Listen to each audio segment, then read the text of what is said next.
tem a fórmula, mas para ser muito honesto, é muito fácil de detectar o que é importante e o que não é importante dentro do calendário do futebol brasileiro. E eu não digo isso, gente, menosprezando o estadual. É porque o estadual é um campeonato que hoje não te dá premiação, falando de futebol carioca, não tem premiação. O cara joga só por jogar. A verdade é essa. E você tem um risco de lesão lá na frente, no primeiro campeonato do ano. Você tem uma oportunidade de chegar no Campeonato Brasileiro, de uma Libertadores, de Copa do Brasil, baleado como vários jogadores do Flamengo chegaram. O Vasco perdeu 2 titulares dentro do Campeonato Carioca por lesões, o Jair e o Paulinho, titulares absolutos que seriam do Vasco da Gama e que foram perdidos em rodadas que, desculpa, não valem nada do Campeonato Carioca. Então, esse discurso aqui não é contra o Campeonato Carioca, é sobre o calendário. O campeonato tem que diminuir, os jogadores têm que priorizar o que é o principal campeonato do Brasil, Campeonato Brasileiro, Copa do Brasil e Libertadores. É aí, nesses campeonatos, que eles têm que chegar a 100%. Ou você acha que lá o Real Madrid faz algum tipo de jogo amistoso, estadual, no máximo eles vão lá, jogam aquela bolinha lá nos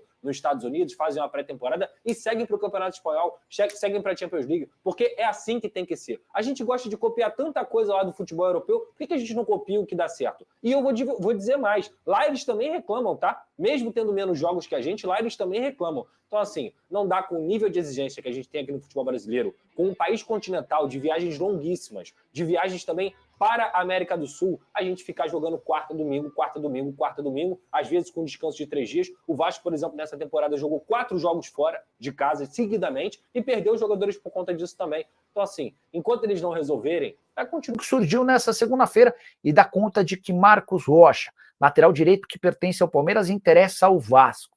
Confesso que fiquei surpreso com a notícia, embora valha a lembrança de que o Marcos Rocha tem contrato com o Palmeiras só até dezembro. Verdão já procurou o atleta para propor uma renovação, são 2 as possibilidades, de uma extensão até o fim do Super Mundial de Clubes, na metade do ano que vem. O Marcos Rocha preferiria permanecer com a garantia de mais um ano, ou seja, até dezembro de 2025. Não há um acordo, não há essa prorrogação fechada, e em meio a esse contexto surgiu um suposto interesse do Vasco, informação publicada pelo pessoal do Bola VIP. O que eu fiz? Mandei mensagem para um dirigente Cruz Maltino e perguntei: existe alguma negociação, algum interesse? A resposta, abre aspas, nunca foi discutido o nome de lateral direito para 2025. Nenhuma possibilidade. Temos PH e Puma, ambos jogando muito bem. Fecha aspas. Então, descartemos Marcos Rocha no Vasco. Lateral tem tudo para permanecer no Palmeiras para a próxima temporada. É homem de confiança do técnico Abel Ferreira. Só para completar, queria contar que o Palmeiras só vai se manifestar e tomar decisão a respeito do Caio Paulista depois das investigações. Todas as especulações. O lateral direito, cujo contrato no Palmeiras se encerra em dezembro, já havia sido especulado no Vasco. Disse para vocês que o Vasco desmente tal informação. Agora, falam sobre a possibilidade de o Marcos Rocha voltar ao Galo. Atleta revelado no clube e que só deixou o Atlético depois de alguns empréstimos para jogar no Palmeiras em definitivo em 2017. Tanto pelo Galo quanto pelo Palmeiras, muitas partidas. 315 jogos pelo Palmeiras, 301 pelo Atlético. E a pergunta que eu fiz para um representante do Atlético, do departamento do futebol, pessoa importante, é se em algum momento o Marcos Rocha esteve nos planos. A resposta é não. Nem sondagem, nem proposta, nem conversa. Tudo se encaminha para que o Marcos Rocha renove seu contrato com o Palmeiras. O vínculo se encerra em dezembro. A ideia do Palmeiras é prorrogar até a metade do ano, depois do Super Mundial de Clubes, enquanto o Marcos Rocha tenta convencer os dirigentes palmeirenses a assegurarem essa extensão até dezembro do ano que vem. Assim que esse probleminha for superado, Marcos Rocha terá seu contrato anunciado de forma oficial. Bora falar agora sobre a SAF do Vasco. Muitos torcedores cruzmaltinos me perguntando em que pé anda essa história. Posso assegurar para vocês que dificilmente teremos qualquer novidade ainda em 2024. Esse tema deve ser definido apenas em 2025. O presidente Pedrinho sabe que precisa vender a SAF Cruzmaltina, mas não dá para fazer qualquer tipo de negócio. A ideia é encontrar um interessado capaz de gerir o clube de forma profissional e que tenha dinheiro para que o Vasco não passe por mais dificuldades. Importante contar que o Vasco tem enfrentado enormes problemas na busca por investidores, mas também com a compra de 31% das ações que pertencem à 777, que hoje, por sinal, estão sob o controle da ACAP. Essa empresa é que assumiu todas as ações da 777. A ACAP, inclusive, nem definiu o preço dos seus 31%. Esse é só mais um dos fatores que complicam toda a operação. Tratativas com José Roberto Lamarque, dono da Crefisa, estão completamente esgotadas. Mohammed bin Salman, o príncipe herdeiro da Arábia Saudita, que chegou a cogitar a compra da SAF do Vasco, também retirou qualquer conversa. Para piorar, Pedrinho está precisando se virar nos 30 para conseguir dinheiro para o clube.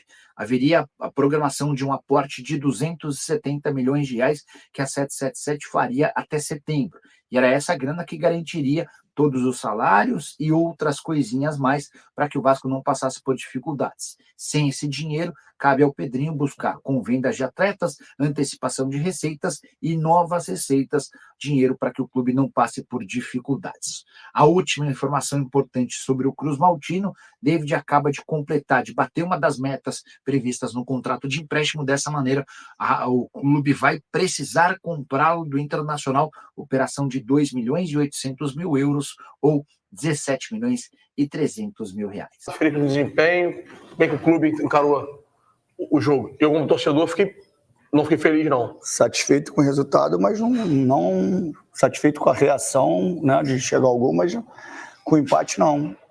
Eu não fico satisfeito com o empate, mesmo sabendo que o time do Flamengo é melhor, mesmo sabendo que o Flamengo jogou melhor, sim, mesmo sabendo que o Flamengo tem investimento melhor, mas eu estou satisfeito com todos os meus atletas, assim. A mudança que a gente conseguiu de comportamento, isso me dá muito orgulho deles, porque era um momento muito difícil, que eles já viviam praticamente há 1 ano e meio, e a gente encontra um clube, jogadores realmente para baixo, assim, com a cabeça de uma forma bem negativa. Eu já falei isso algumas vezes, sobre até algumas cláusulas contratuais, onde os gatilhos de bônus eram gatilhos se o Vasco não caísse, e isso me irritou profundamente, porque você já mentaliza ali uma cabeça perdedora, e para mim você ser vencedor é antes mesmo de você vencer. Claro. Até na derrota você é vencedor da forma com que você enfrenta aquela derrota. E a gente ali, eu percebia que a gente não sentia uma diferença do que é a vitória e do que é a derrota. E eu quis passar para eles o seguinte, que é difícil introduzir isso aqui no Brasil, que o esporte, o futebol, tem 3 resultados: o empate, a vitória e a derrota. Agora, a forma com que isso acontece, para mim, é inegociável. Então, assim, o Vasco jogando alguns jogos bem, outros jogos ruins, mas ele não deixa de lutar, ele não deixa de competir. Sim. Mesmo ontem, boa parte do jogo sofrendo, é um time que não desiste, que luta. Sim. E isso me dá muito orgulho, cara, dos jogadores, e de saber que em tão pouco tempo a gente conseguiu, assim, fazer algo importante. Não é um trabalho único, que isso fica muito claro, né? Porque às vezes fica concentrado em mim, mas é de toda a equipe, principalmente a equipe que entrou comigo, que tem um trabalho de mais de 10 anos lutando contra o sistema. E foram muito guerreiros, eu não vou dar nome para não esquecer de ninguém. E dentro do clube mesmo, pessoas muito capacitadas, que trabalham muito. Eu gosto de fazer muita referência ao Clauber, que é um gerente de futebol que faz um trabalho excepcional. A chegada do Felipe, que eu já tinha indicado lá atrás para o antigo sócio, para ficar muito claro que não tinha na nossa entrada, não tinha nenhuma luta ou intenção de tirar o sócio. Eu sei que não. E a minha intenção sempre foi, desde a campanha, que eu iria fiscalizar. Porque quando tomo essa atitude de me tornar candidato, que foi bem difícil, essa tomada de decisão, é porque eu queria que fosse feito tudo diferente do que eu já sabia que era feito lá dentro. Então, portanto, galera, você conseguiu acompanhar nesse momento todas as palavras do presidente do Vasco e também últimas informações do gigante da colina. O Vasco da Gama aí teve o nome ventilado, Marcos Rocha, portanto, nada feito. Marcos Rocha não deve realmente ser reforço do Vasco. O Vasco deve permanecer com o Pumita e também com o Paulo Henrique, que são os donos da posição nesse momento. O Pumita, inclusive, nesse jogo do Clássico dos Milhões, ele foi muito importante, que deu assistência para o Felipe Coutinho fazer o primeiro gol do Vasco, primeiro gol pelo Vasco no seu retorno da Europa. Então, portanto, o Pumita é um cara muito importante, né? Foi importante também no Vasco da Gama e Atlético Paranaense pela Copa do Brasil. Além, é claro, também Paulo Henrique vem fazendo baitas partidas, inclusive no Clássico dos Milhões, o Paulo Henrique vinha muito bem, marcando ali o lado esquerdo, né, com o Bruno Henrique e tudo mais. Então, portanto, a situação é essa envolvendo o Vasco da Gama, beleza?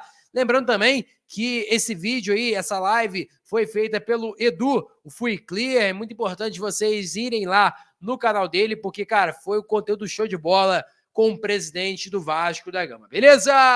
Vou ficando por aqui, galera. Deixa o like, é muito importante. Compartilhe o vídeo para geral. Nossa meta é 50 mil aqui no React do Futebol. Eu conto muito com a sua ajuda e também com a sua moral, beleza? Valeu, tamo junto. E é nóis, rapaz. Fui!